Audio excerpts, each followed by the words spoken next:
Howdy, gang. It's been a few days, but I was kind of debating on how to make this next video, and just right as soon as I kick it off, my phone started screwing up in the webcam app, so that's cool. Um, and I am actually going to any information, a lot of I shouldn't say a lot, but some of the information and stuff like that, I think I'm going to hold a lid on for a minute. Um, I kind of feel that the more that I put out and combat their every turn, they are going to be able to come up with some sort of lie to combat these. So, um, there's some things that I'm just gonna hold off on saying. That way the rat bites the tomato before they know what's in it. So let's just say that. Uh, Actually, before I even get started, um, I put the shout out to a couple channels. I'm not going to name all of them. I'm going to give a few individuals time to respond, but there's two individuals I know for a fact that have seen my comment. I know they had to. Either that or else they chose to ignore it or just scroll right past it. And I'm just going to call those two channels out right now. They're big time channels. One of them is Mr. Guns and Gear. I remember it was not too long ago, Yankee Marshall questioned your veteran status. And you went on to show him your DD-44 or whatever the hell that is, where you get discharged. But, you kind of stuck out there and combated that. And you've touched on the subject of veterans quite a bit. I'm here to tell you right now, if you cannot touch on this subject and point out some of the things wrong to a larger audience, that just tells me one thing: you don't give a fuck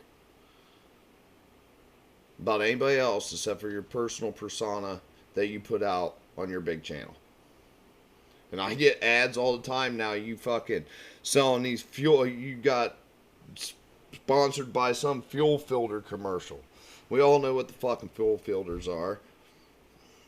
So, yeah, thanks, man. You're about a fucking phony. The second one is Coda Boy 32.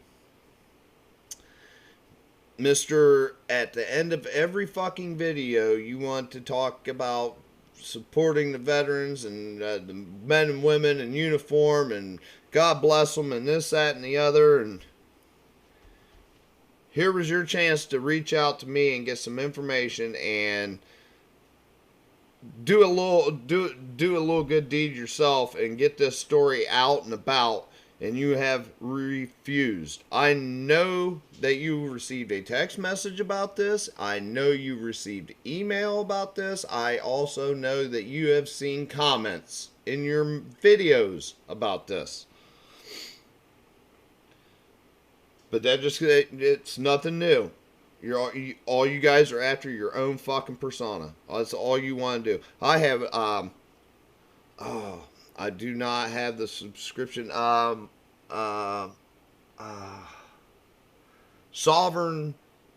Sovereign Living or something like that out of Tennessee, I believe he is. I reached out to him on his live stream. He was going to check it out. I haven't been back over to his channel yet to see if maybe he started spreading the word about Sean Rowe and what happened. Thank you. I don't really know your name, but I am subscribed to your channel because I do find your content very interesting. So, another call out is going to go to a Vince McMahon. Do not come onto my fucking goddamn channel, post your little bootlicking comments, and then delete them because you don't want repercussions from the community.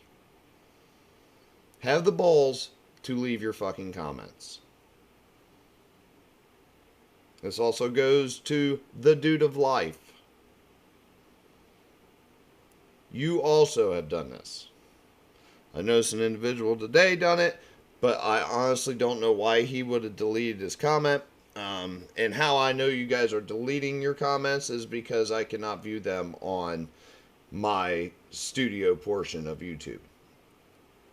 I mean, I watched this man's own mother's comment on my very first video be shadowed for 4 days.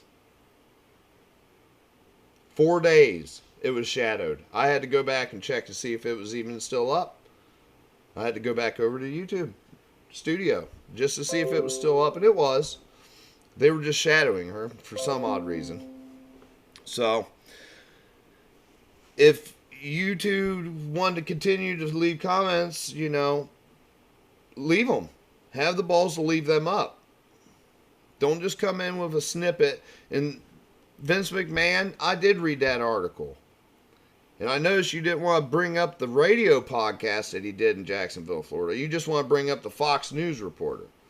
Or you want to bring up the petty charge of operating a motor vehicle, reckless op of a motor vehicle, and operating a motorcycle without a license. So far, that is the only two things on that man's record, according to the article that you linked that I read the other morning when I made the Narrative Starts video.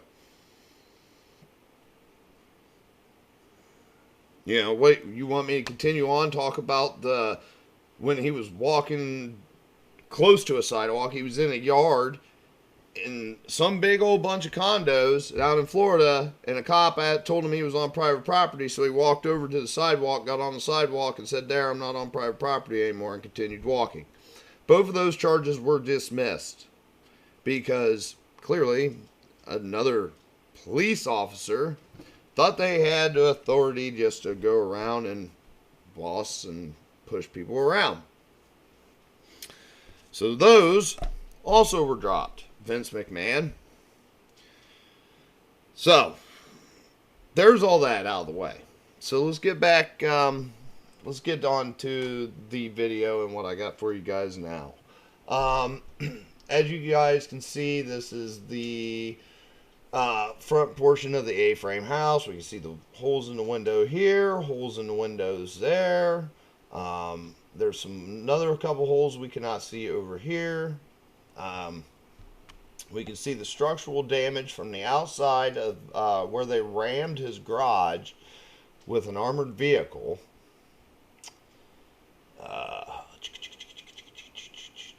Let's take a look at the inside of the garage. This is, I don't know, probably a car's length away from the garage door, I would say. You can see where this main support beam right here came completely out of where the foundation is and collapsed.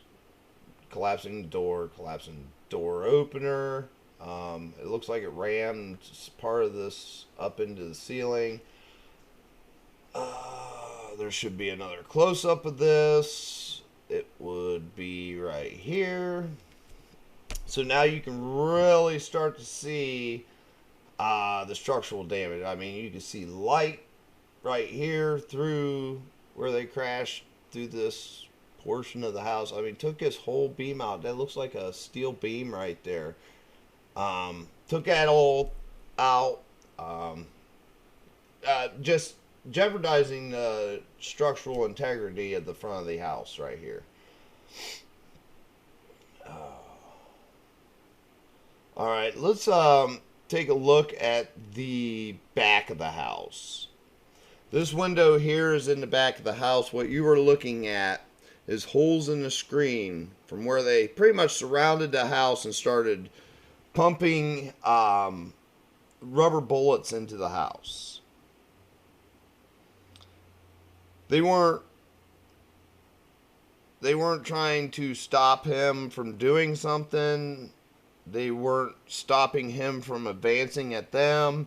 They were wildly just firing rubber bullets into the house. There is another picture here from the back of the house. Here is an upstairs window, and I'm here to tell you that's got to be one hell of a fucking screen. It looks like it got hit with a 40 millimeter gas round, if I had to guess, and busted the glass. And then once that peeled back, it probably fired a couple more through there. So let's go to the side of the house. He was in the process of making a patio right here and had a bunch of garden stuff on this bank right over here on the other side of this little potbelly stove. Just glass broke. If you notice, there is a residue all over. This is all the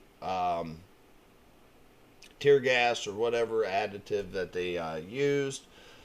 I was going to search it, but I think I'll just leave this question up for everybody out there if they can bring me back some information on it once we get to it.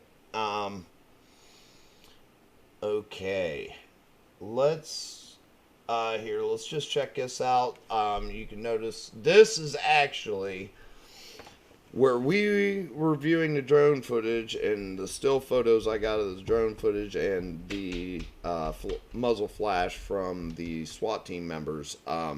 This is on the back side of the house. This is on the opposite side of that big glass window. This is, I imagine this is a bedroom. As you can see, just multiple dense holes from, there's 1, 2, 3, 4, 5, 6, 7, 8, 9, 10, right, just 10 right there. There's 10 rubber bullets in that wall. Lord only knows how many are probably stuck in wood and stuff like that, and hit wood and maybe didn't stick. Who knows?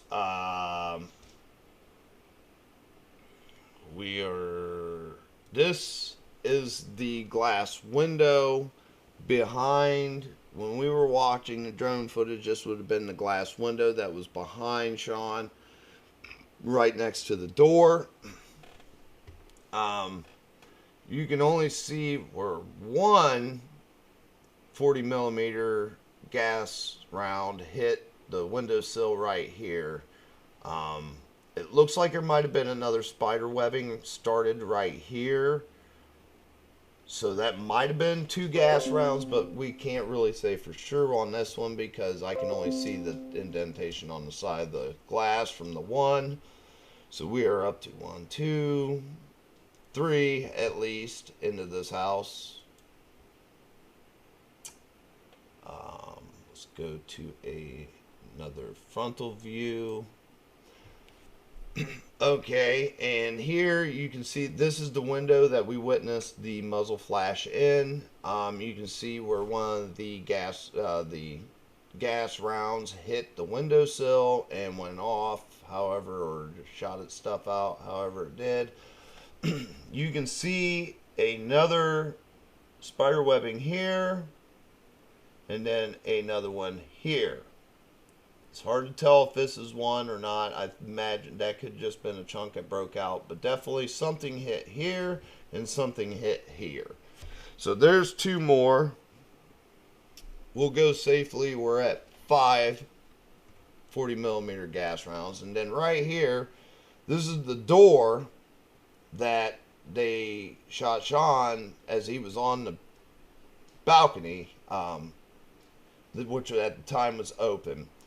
But at one point in time must have been closed. Right here you can see 2 more 40 millimeter gas grenade marks on the door jamb where they bounced off and went through the window. So now we're up to, what were we at? 5. So now we're up to 7 40 millimeter gas rounds.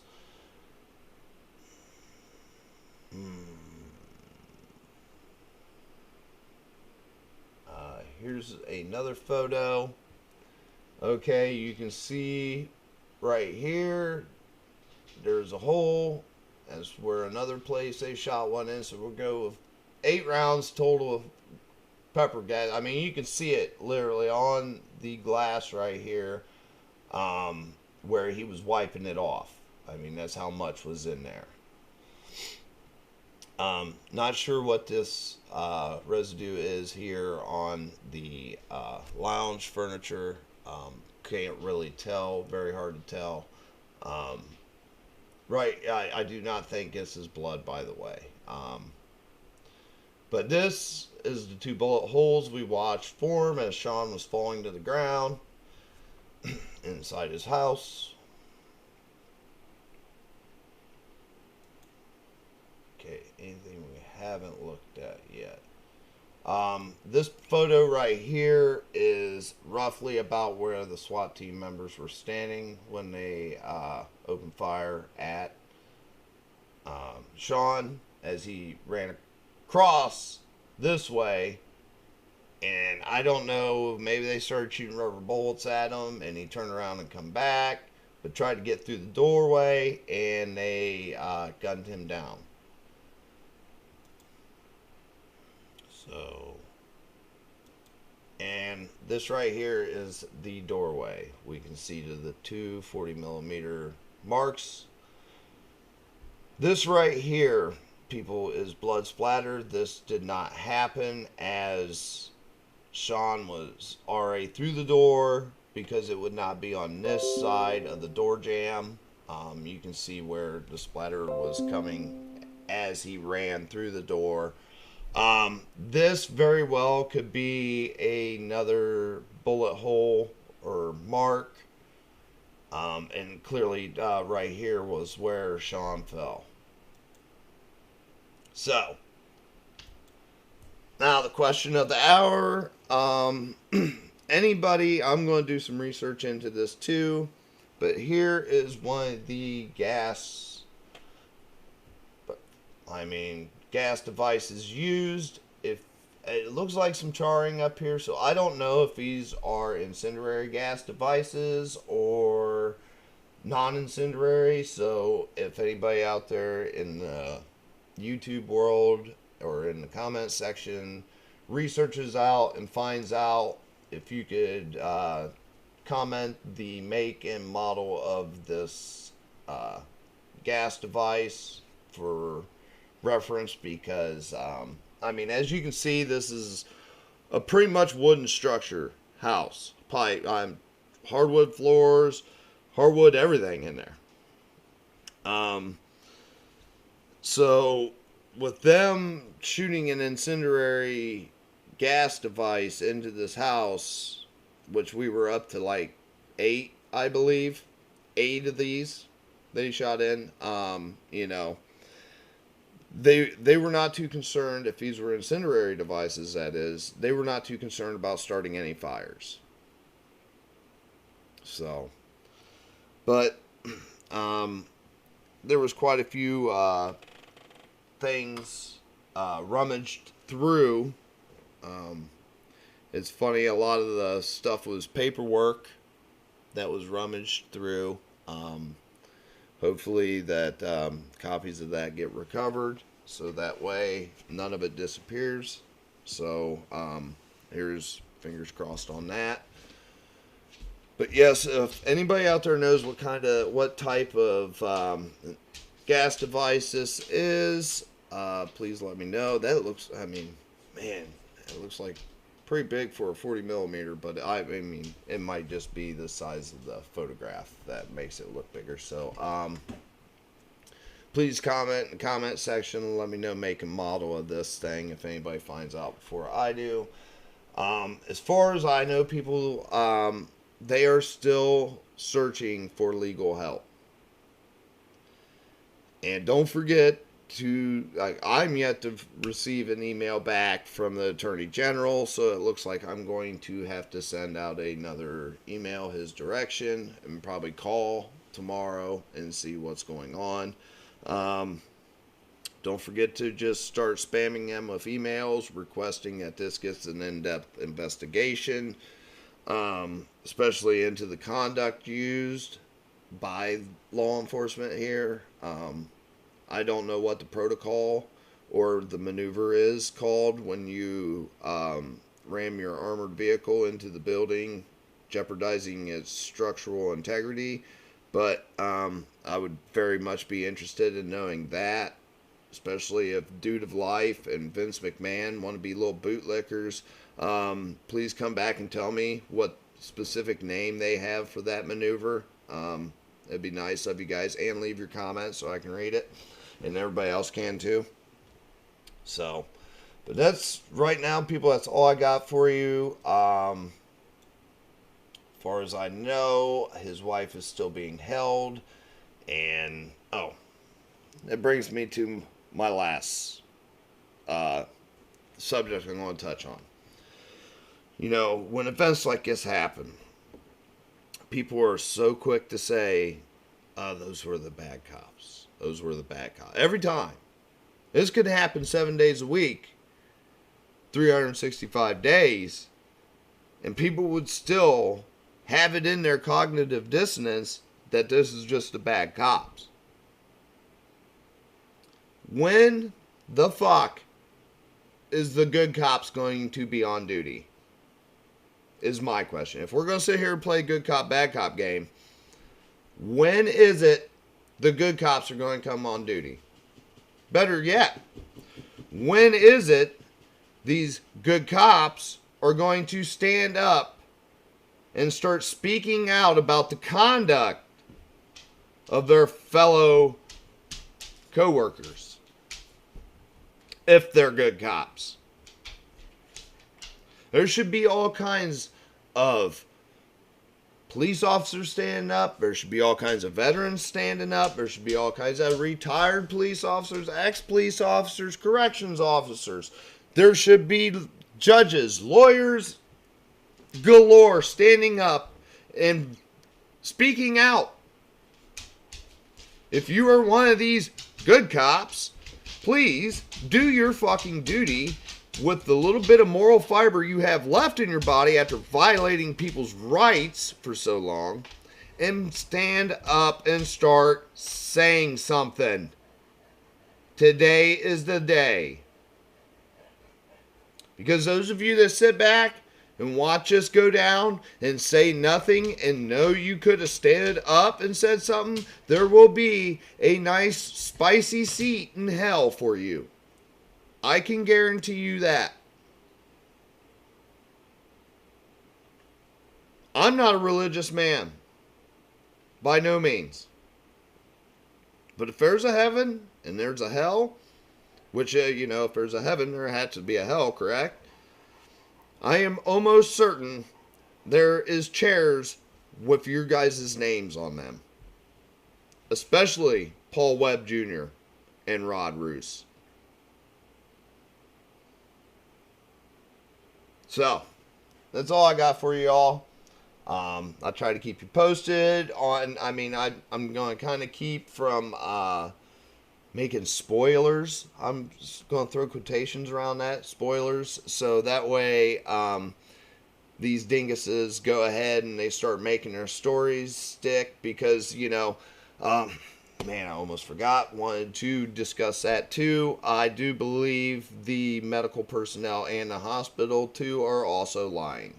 The article put out by, one of the two, Mansfield Journal or the Richland Source, quoted that the ambulance came in and turned around, came in, took Sean, but left, no sirens or lights on. So let's get this correct. You have somebody in critical condition, but you do not blare your lights and sirens to make sure you get to the hospital on time? Get him to the hospital on time? He was dead when he left the house, people. It's a gross reality. That, I feel that is fabricated as fuck right now. There is not an EMS crew anywhere that will just drive past. I've seen them drive without the siren going, but the light's on. But I've never seen them carry passengers, both lights and sirens off, and that passenger be in critical condition or serious condition even. That is Bullshit lies. And that is what you're going to hear from these Richland sources and your Mansfield journals. They're going to just report what they was told. They're not going to look into something and voice what their opinions would be on that, because, oh my gosh, I might lose my job. Well, thank God YouTube don't fucking pay me, because I'm going to sit here and I'm going to fucking tell you exactly what I'm thinking about this. And it was fucking disgusting. It was garbage. Pale fucking swine that have too much power. Bottom line. Bottom fucking line. You all stay armed, stay safe, stay away from the badge-toting swine.